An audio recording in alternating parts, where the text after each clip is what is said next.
The silence of deep space was broken by a soft ping in the communications hub on Luna Base. Officer Tom Jones glanced at his screen, expecting another routine message from a mining operation in the asteroid belt. Instead, his eyes widened as he saw the source data. "Sir, you need to see this," Tom called to his supervisor. "Signal origin is, well, it's not from our solar system." Chief Communications Officer Blake walked over, coffee in hand. "Not unusual these days. Probably the Centauri colony or—" "No, sir. The signal's been traveling for over 3,000 years." Blake froze mid-sip, coffee forgotten. "Alert Admiral Hall. Now." Within hours, the Luna Communications Center transformed into a hive of activity. Specialists from across the United Defense Network rushed to the moon base. Translation teams worked nonstop, running the alien message through every decoding program available.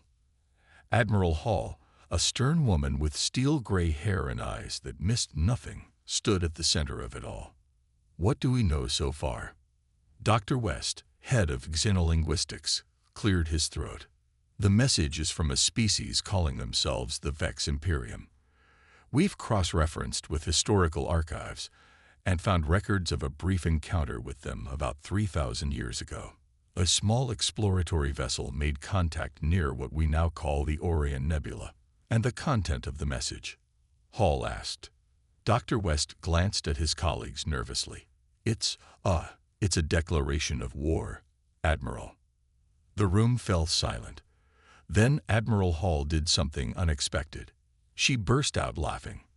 "I'm sorry," she said, composing herself, "but we're talking about a war declaration that's been traveling through space since humans were discovering bronze tools." "There's more," Dr. West continued, tapping his tablet. "The message includes what appears to be their battle plans." He projected the translated plans onto the main screen. The room stared at primitive diagrams showing what appeared to be wooden ships powered by sails, facing off against human settlements with stone walls. Lieutenant Davis snorted. "They expect us to fight with swords and shields." "The Vex clearly have no idea how quickly humans advance," Dr. West explained. "Based on our analysis, they have extremely long lifespans and very slow technological development. They'd probably thought we have reached iron weapons by now, at most." More laughter rippled through the room as they examined the battle plans. The Vex had outlined strategies for siege warfare against cities with no electricity or plumbing. They detailed how their superior metal weapons would easily defeat human wooden spears. "What triggered this declaration?" Admiral Hall asked once the laughter subsided. Dr. West pulled up the ancient records. According to the logs of the exploration vessel Horizon, they had a friendly trading meeting.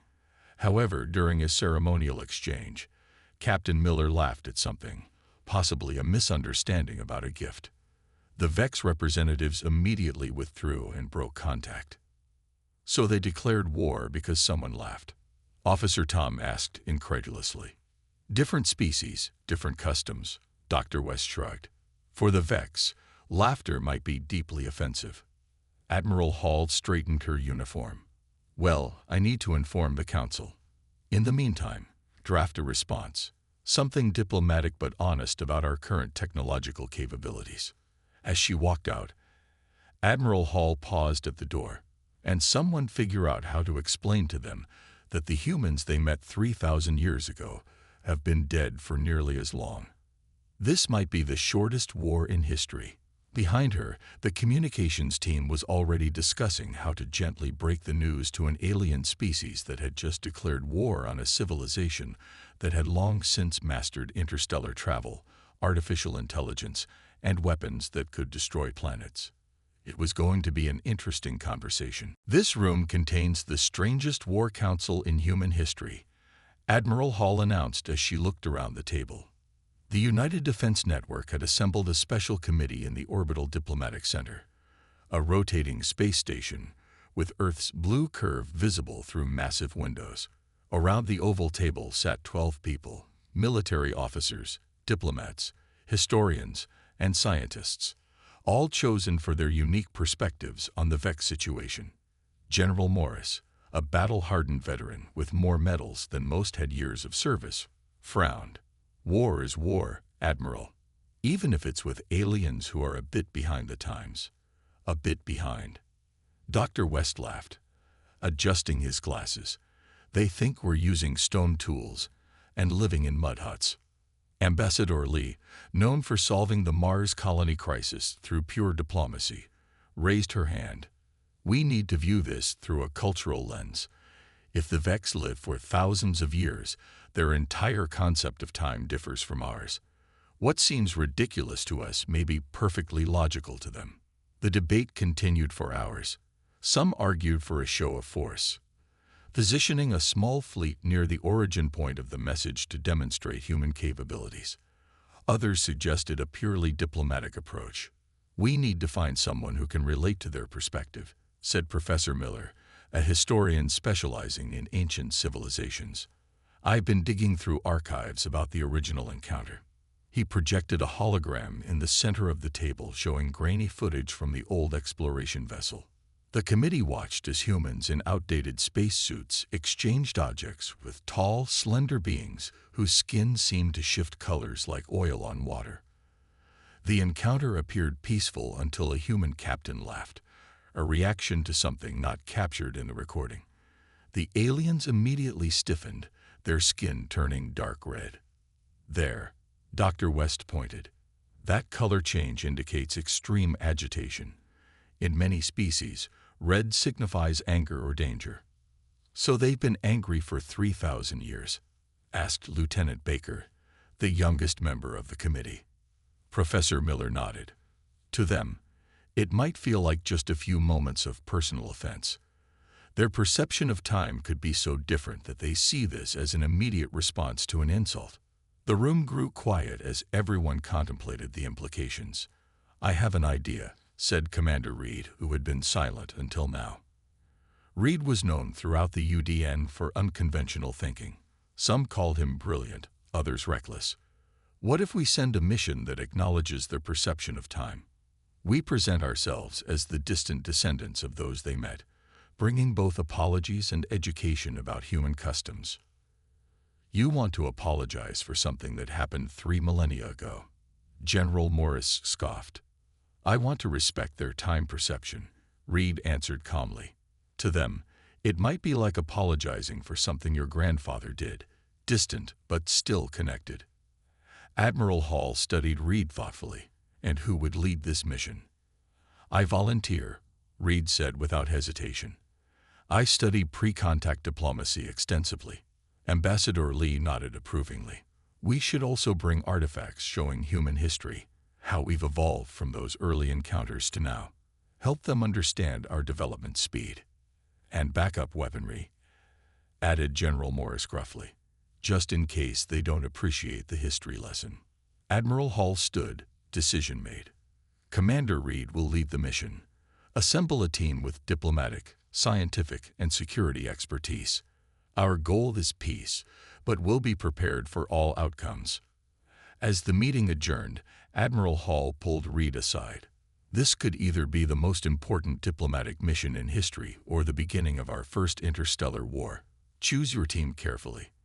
Reed nodded seriously, but couldn't help adding, either way, the history books will note that it began with laughter. Admiral Hall's lips twitched. Let's hope it ends the same way. The UDN shipyard buzzed with activity as workers swarmed around the sleek vessel. The ship, officially designated Diplomatic Scout Vessel 117, but already nicknamed the Jester by its crew, was undergoing a strange transformation. You want us to make it look old? Chief Engineer Taylor scratched his head as Commander Reed explained his vision. Not just old, specifically outdated, Reed clarified, pointing to design schematics on his tablet. We need to communicate visually before we even open communications. The outer hull should look like something from a century ago, while keeping all our advanced systems intact. Taylor nodded slowly. A wolf in sheep's clothing. I can work with that. Across the shipyard, Dr. Wilson was drilling the crew on Vex cultural protocols. A tall woman with patient eyes, She had become the mission's resident expert on all things Vex after studying the limited historical records nonstop for 2 weeks. Remember, they perceive time differently, she explained to the assembled team. What seems like ancient history to us might feel like recent memory to them. Never laugh in their presence unless they indicate it's appropriate. Lieutenant Martinez, a compact man with quick reflexes and quicker thinking, raised his hand. What about their weapons capabilities? The message showed primitive designs, but their ships must be advanced if they can travel between stars. Good question, Reed said, joining the briefing. Intelligence suggests they advance very consistently, but extremely slowly. Their weapons will be powerful but predictable, designs perfected over thousands of years with little innovation. In another section of the base, cultural specialist Kim was carefully selecting artifacts to bring aboard. She moved through a collection of items spanning human history, from stone tools to mechanical clocks to early computers. We need to show progression, she explained to Reed as he inspected her work. Help them understand that humans live briefly but develop quickly. Reed picked up a small music box. This is perfect. Simple mechanics, but instantly understandable across cultures. Meanwhile, Communication Officer Patel was developing translation systems that could bridge the immense cultural gap. The trick, Patel explained to anyone who would listen, isn't just translating words but concepts. How do you explain weekend to a species that might experience time in millennia? The crew spent hours in simulation chambers, practicing first contact scenarios. Sometimes they ended in theoretical peace, sometimes in simulated disaster. Again, Reed would say after each failure, "We have to get this right." As launch day approached, Admiral Hall visited the ship for final inspection. Reed led her through the vessel, showing the strange mixture of deliberately Arctic exteriors hiding cutting-edge systems. Impressive, Hall admitted, running her hand along a control panel disguised to look like old-fashioned buttons and switches. And your contingency plans. Reed activated a hidden panel, revealing a weapons system that could disable a small fleet without causing casualties. We come in peace, but we're not defenseless. On the night before launch, Reed found himself alone on the observation deck, staring at the stars. Dr. Wilson joined him silently. "Nervous?" she asked after a while. "Wouldn't you be?" Reed smiled slightly. "We're about to meet aliens who declared war on us for laughing." Wilson nodded. "I've been thinking about that. What if laughter is sacred to them? Or taboo? What if it means something completely different in their culture?" "That's why you're coming along," Reed said. "To figure out those kinds of questions." The ship's systems came online with a soft hum, lights glowing throughout the vessel. "Time to go make first contact," Reed said, straightening his uniform. "Or second contact, depending on how you count." "Let's just hope," Wilson replied with a wry smile, "that this meeting ends better than the last one." As dawn broke over Earth, the Jester lifted off, carrying its crew toward a rendezvous with a species that had been nursing a grudge since humans were still figuring out basic metallurgy. The mission had begun. "Contact in 3 minutes," Lieutenant Martinez announced, his voice steady despite the tension filling the bridge of the Jester. Commander Reed stood at the center of the bridge, watching as the stars on the main view screen shifted slightly. The only visible sign they were exiting faster than light travel. The ship's engines hummed down to a gentle purr. "All stations, report," Reed ordered. "Communications ready," Officer Patel said. "Translation systems online. Defense systems active but masked," Martinez added. "They won't detect our capabilities unless we want them to." Dr. Wilson checked her cultural database one last time, ready to interpret and advise. The ship emerged from FTL travel into a stunning sight. Against the backdrop of a blue-green nebula floated what could only be described as a fleet.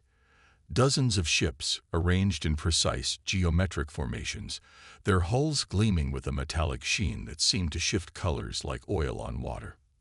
"That's more ships than we expected," Reed said quietly. The alien vessels were massive, each one at least 3 times the size of the Jester. Their design was unlike anything in human records, with smooth curves and spiraling extensions that seemed to serve no practical purpose. Despite their alien appearance, they possessed an undeniable beauty. "They're ancient," Dr. Wilson whispered, staring at the scans. "Those hull patterns match exactly with the recordings from 3,000 years ago. They haven't changed their designs at all." "Incoming transmission," Patil announced suddenly. "Audio and visual." Reed straightened his uniform. On screen. The view screen flickered, revealing a being that made everyone on the bridge fall silent. The Vex commander had skin that rippled with colors, currently a deep purple with flecks of gold. 4 eyes, arranged in a diamond pattern, blinked independently. Instead of a mouth, a series of small tentacle-like appendages quivered as it spoke. "Human vessel." The translation came through in a flat mechanical voice. "You have entered the battle coordinates as specified in our declaration. Prepare to be boarded and conquered." Reed stepped forward. "I am Commander Reed of the United Defense Network of Earth. We received your message and have come to discuss a peaceful resolution." The alien's skin shifted to a lighter shade. The translation identified this as confusion. "You have achieved space travel?"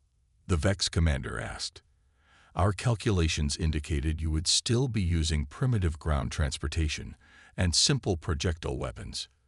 Reed tried to keep his expression neutral. "Our species develops technology quite rapidly. The humans you encountered 3,000 years ago were our ancestors. Many generations have lived and died since then." The alien's skin rippled dramatically, and the bridge translator indicated extreme shock. "You are not the same humans. They have expired." "Yes," Reed explained gently. "Humans typically live less than a century.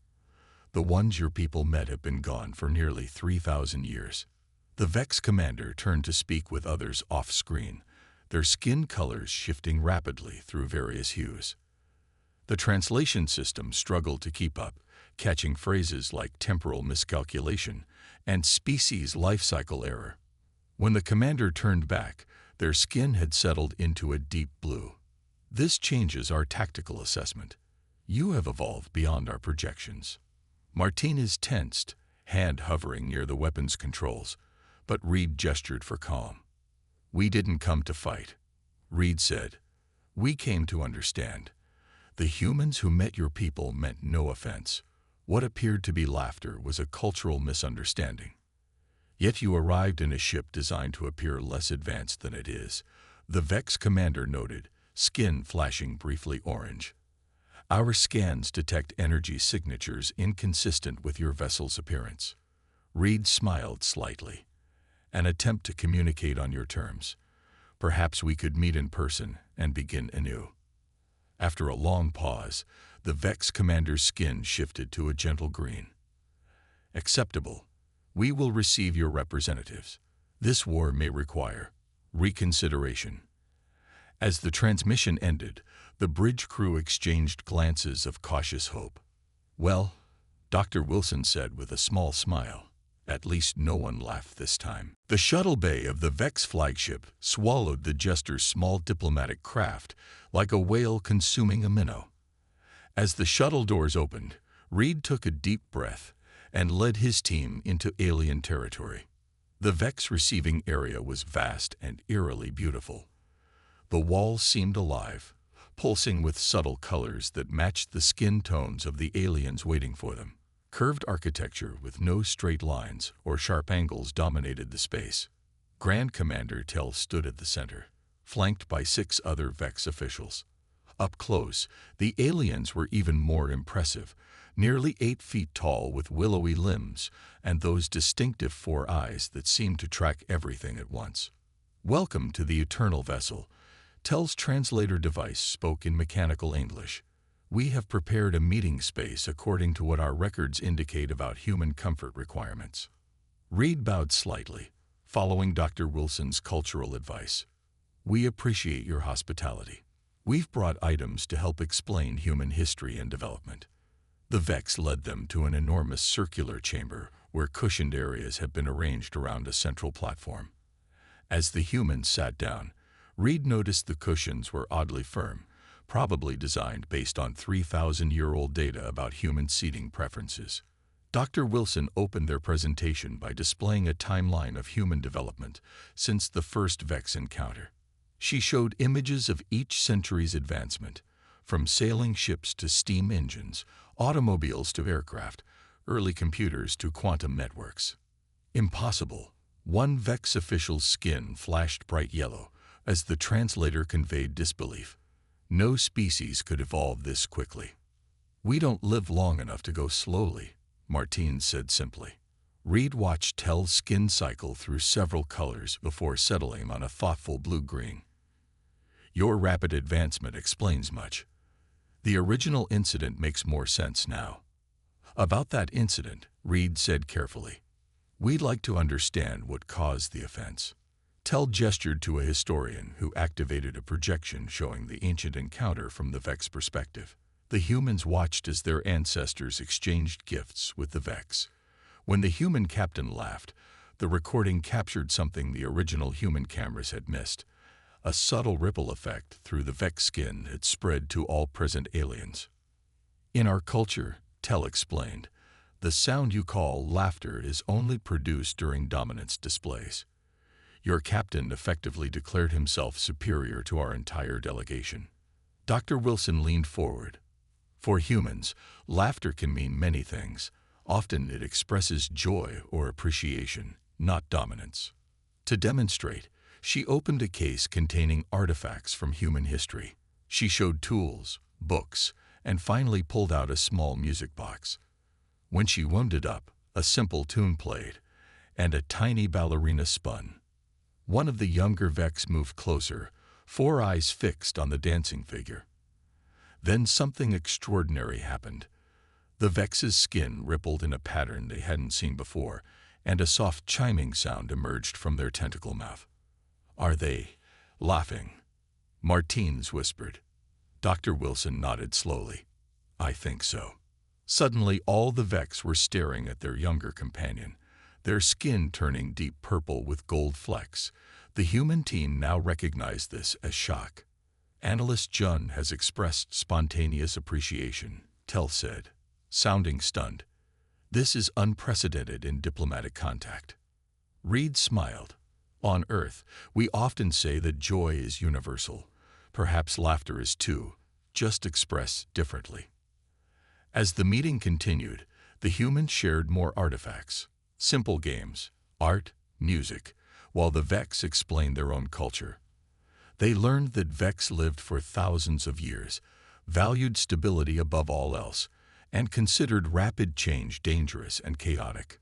We prepare for war for centuries, Tell explained. Your species would have developed and fallen dozens of times in the time it takes us to design a new weapon. As the cultural exchange deepened, the initial tension dissolved. By the end of the meeting, Reed felt cautiously optimistic. When they prepared to return to their ship, Tell approached Reed privately. Commander, the Vex leader said, I must ask, do all humans develop as quickly as your technology? Reed smiled. Some things change slowly, even for us. Curiosity, friendship, understanding. These remain constant throughout our history. Tell's skin shifted to a warm orange. Perhaps there is wisdom in both our approaches. The alarm blared through the Jester's corridors, jerking Commander Reed from a rare moment of sleep. He grabbed his uniform and rushed to the bridge. Status report, he demanded as the doors slid open. Lieutenant Martinez pointed to the main screen where chaos unfolded. 3 Vex ships had broken formation and were moving aggressively toward both the human vessel and Grand Commander Tell's flagship. Message from Tell coming through, Officer Patel said, fingers dancing across her console. Tell's image appeared, skin cycling rapidly through dark reds and blacks. Commander Reed, we face an internal problem. Elder Commander Vac has rejected our peace discussions. He leads a conservative faction that believes all other species are inferior. How can we help? Reed asked, already signaling Martinez to ready defensive systems. You cannot. This is an internal. Tell's transmission cut off as energy weapons flared across space, striking both the Jester and Tell's flagship. The ship rocked violently. Shield holding at 87%, Martins reported. Their weapons are powerful but outdated compared to our defenses. Reed made a quick decision. We're not sitting this out. Patel, open a channel to all Vex ships. Martinez, prepare non-lethal countermeasures. On the rebel Vex vessels, Elder Commander Vac watched with satisfaction as his ships fired on the humans. The small human vessel should have been destroyed instantly. Instead, it remained intact, barely damaged. Impossible, Vac hissed to his crew. Increase power to weapons. A voice echoed through his ship. Reed's voice, translated into the Vex language. Attention all Vex vessels. This is Commander Reed. We understand your concerns about humans. Let me demonstrate why conflict is unnecessary. Before Vac could respond, his ship's systems began shutting down one by one. Lights flickered, weapons went offline, and artificial gravity weakened. Yet life support remained functional. What is happening? Vac demanded as his skin darkened with rage. On the Jester, Dr. Wilson watched nervously as Reed implemented their hastily formed plan. Are you sure this will work? No, Reed admitted, but it's better than shooting back. Martins directed targeted electromagnetic pulses at the rebel ships, carefully calibrated to disable systems without causing permanent damage. Meanwhile, Dr. Wilson had helped create a visual presentation now broadcasting to all Vex ships. The presentation showed Earth's history of warfare, from ancient battles with swords to nuclear standoffs, from global conflicts to the peace that eventually unified humanity. We've already fought the wars you're eager to begin, Reed's voice explained to the Vex. We learned they solve nothing. On Tell's flagship, the Grand Commander watched the human response with fascination. Instead of returning fire, they were disabling Vex ships without casualties, while simultaneously delivering a history lesson. Tell opened a channel to Vex ship. Elder Commander, the humans could destroy us if they wished. Their technology has advanced far beyond our projections. Yet they choose restraint. Vac's ship drifted powerless, his rebellion effectively neutralized without a single casualty. Impossible, he repeated, but his skin had shifted from angry red to a conflicted purple. Reed received a private transmission from Telephone Commander Reed. I request your presence aboard my vessel immediately. Bring Lieutenant Martinez and Dr. Wilson. We must formalize peace before Vac supporters regroup. Within an hour, Reed stood in the Vex Council chamber facing not only Tell but also a subdued Elder Commander Vac. The ancient Vex's skin had settled into a reluctant blue-gray. The human demonstration was effective, Vac admitted. Their advancement is undeniable. Tell's skin rippled with what Reed now recognized as satisfaction. Then you withdraw your objection to peace. Vac looked directly at Reed. I have witnessed 1,700 years of Vex expansion. Never have I seen a species disable our vessels without destruction. Sometimes, Reed replied carefully, the strongest response is restraint. For the first time, Vac's skin shifted to a color that the translation system identified as respect. The war, Tell announced formally, is concluded before it began. Reed allowed himself a small smile. Perhaps that's the best kind of war. 1 month after the near disaster with Elder Commander Vac, the Grand Hall of the United Defense Network headquarters on Earth buzzed with activity. Humans and Vex moved among each other, their differences striking yet somehow harmonious. Commander Reed straightened his formal uniform, watching as Grand Commander Tell and 5 other Vex representatives examined Earth's night sky from the massive observation windows. Their skin rippled with gentle blues and greens, colors Reed now recognized as wonder and appreciation. They seemed to be enjoying themselves, Admiral Hall said, appearing beside him. Hard to believe these are the same beings who declared war on us. Reed nodded. Time perception changes everything. To them, It's like they sent that message last week. In the center of the hall stood a remarkable document, the first peace treaty between humans and the Vex Imperium, written on actual paper at the Vex's request. Their culture valued physical records that could last millennia. Dr. Wilson approached, accompanied by analyst Jun, the young Vex who had first displayed laughter during their cultural exchange. "We've been working on something interesting," Wilson said with barely contained excitement. "Jun, would you like to demonstrate?" The young Vex's skin shifted to a bright, cheerful yellow. Then, to everyone's surprise, Jun made a sound remarkably similar to human laughter, a melodious chiming that rang through the hall. "Jun has been practicing human expressions," Wilson explained, "and teaching me Vex emotional displays in return." To demonstrate, Wilson's face remained perfectly neutral while her hands made subtle gestures that caused Jun's skin to ripple with the Vex equivalent of amusement. Admiral Hall raised her eyebrows. "You're laughing in Vex." Expressing appreciation through color kinetics, Wilson corrected with a smile. "It's becoming part of our new diplomatic protocols." Across the room, Lieutenant Martinez was demonstrating a simple card game to a group of fascinated Vex engineers. What had begun as a security precaution had evolved into genuine cultural exchange. "They've incorporated some of our tactical thinking into their security procedures," Reed observed, "and we're learning from their long-term planning perspectives." The formal signing ceremony began as representatives from both species approached the treaty. Tell's skin shifted to a formal deep blue as he addressed the assembly. "For 3,000 of your years, a misunderstanding divided us," Tell's translator conveyed. "Today, we recognize that difference need not lead to conflict." Admiral Hall stepped forward.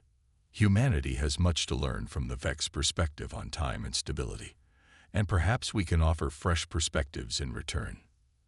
As they signed the treaty, a ripple of multicolored light spread through the Vex delegation, their version of applause. Humans responded with traditional clapping, creating an unusual but fitting harmony. Later, as the celebration continued, Reed found himself alone with Tell on the observation deck. "Your ships prepare to leave tomorrow," Reed said. "Will we see you again in our lifetimes?" Tell's skin shifted to a thoughtful purple. "We have established a permanent embassy here. I will personally return every 5 of your years. A brief moment for me, but I understand it is significant for humans." Reed smiled. "We'll try to keep things interesting for you." "That," Tell replied, "is something humans excel at without trying." His skin rippled in what Reed now recognized as Vex humor. As dawn broke over Earth, Reed watched the majestic Vex ships depart, their hulls gleaming in the morning light. They moved with deliberate grace, unhurried after thousands of years of existence. On his desk, Reed found a gift, a small device of Vex design. When activated, it projected a 3-dimensional star map showing both human and Vex territories, now marked as allies. At the bottom, in both human and Vex writing, was a simple message: "Time separates, understanding unites." Reed couldn't help but laugh, a sound that now symbolized not misunderstanding, but the beginning of an unlikely friendship between species separated by time, but united by curiosity. In the vast archives of both civilizations, the incident would be remembered. The war that ended in laughter, the misunderstanding that led to understanding, and the strange harmony found between beings who experienced time itself differently. And somewhere in deep space, other ancient messages were still traveling. Other declarations of war or friendship from species yet unknown, making their slow way across the cosmos toward a humanity that would be very different when they finally arrived.